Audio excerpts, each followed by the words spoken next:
بسم اللہ الرحمن الرحیم۔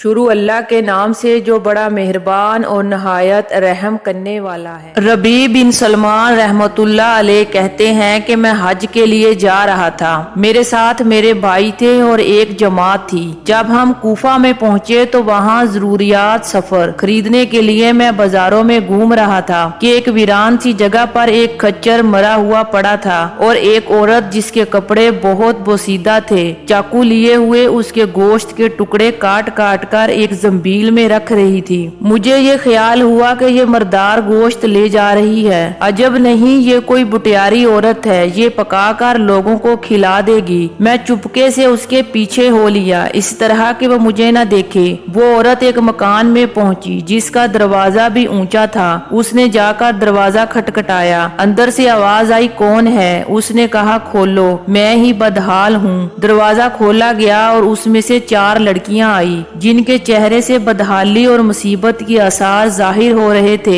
وہ عورت اندر گئی اور وہ زنبیل ان لڑکیوں کے سامنے رکھ دی۔ میں کواڑوں کی درزوں سے جھانک رہا تھا، میں نے دیکھا اندر سے گھر بالکل برباد خالی تھا۔ اس عورت نے روتے ہوئے لڑکیوں کو آواز دی کہ لو اس کو پکا لو اور اللہ کا شکر ادا کرو۔ اللہ تعالیٰ کا اپنے بندے پر اختیار ہے، اسی کے قبضے میں لوگوں کے قلوب ہے۔ وہ لڑکیاں اس کو کاٹ کاٹ کر آگ پر بھوننے لگی۔ مجھے بہت ضیق ہوئی۔ میں نے باہر سے آواز دی اے اللہ کی بندی، اللہ کے واسطے اس کو نہ کھا۔ وہ کہنے لگی کہ تو کون ہے؟ میں نے کہا میں ایک پردیسی آدمی ہوں۔ کہنے لگی اے پردیسی تو ہم سے کیا چاہتا ہے؟ ہم خود ہی مقدر کے قیدی ہیں، 3 سال سے ہمارا نہ کوئی مددگار ہے، تو ہم سے کیا چاہتا ہے؟ میں نے کہا کہ مردار کا کھانا کسی مذہب میں جائز نہیں۔ وہ کہنے لگی ہم خاندان نبوت کے شریف ہیں، لڑکیوں کا باپ بہت بڑا شریف تھا، وہ اپنے ہی جیسوں سے ان کا نکاح کرنا چاہتا تھا،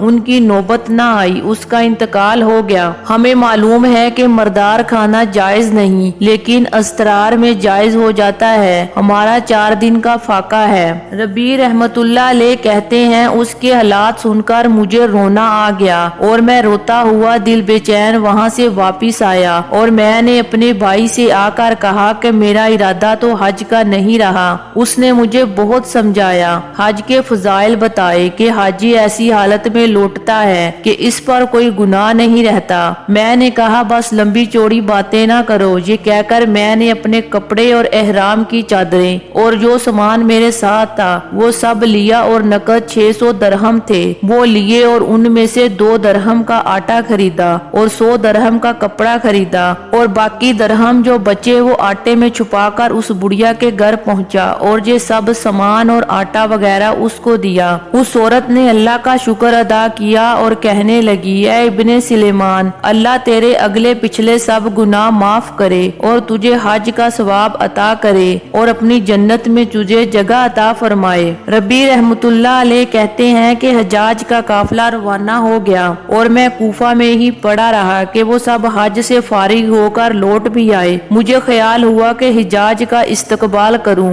ان سے اپنے لیے دعا کرواؤں، کسی کی دعا مجھے بھی لگ جائے۔ جب حجاج کا ایک قافلہ میری آنکھوں کے سامنے آ گیا تو میں نے ان سے کہا اللہ تمہارا حج قبول کرے اور تمہارے اخراجات کا بدل عطا فرمائے۔ ان میں سے ایک نے کہا یہ دعا کیسی؟ میں نے کہا ایسے شخص کی دعا جو دروازے تک حاضری سے محروم رہا۔ وہ کہنے لگے بڑے تعجب کی بات ہے، اب تو وہاں جانے سے انکار کرتا ہے، تو ہمارے ساتھ عرفات کے میدان میں نہیں تھا، تو نے ہمارے ساتھ طواف نہیں کیے۔ میں اپنے دل میں سوچنے لگا کہ یہ اللہ کا لطف ہے، اتنے میں خود میرے شہر کے حاجیوں کا قافلہ آ گیا۔ میں نے کہا حق تعالی تمہارا صحیح مشکور فرمائے، تمہارا حج قبول فرمائے۔ وہ بھی یہی کہنے لگے تو ہمارے ساتھ عرفات میں نہیں تھا، اب انکار کرتا ہے۔ ان میں سے ایک شخص آگے بڑھا اور کہنے لگا کہ بھائی اب انکار کیوں کرتے ہو، کیا بات ہے؟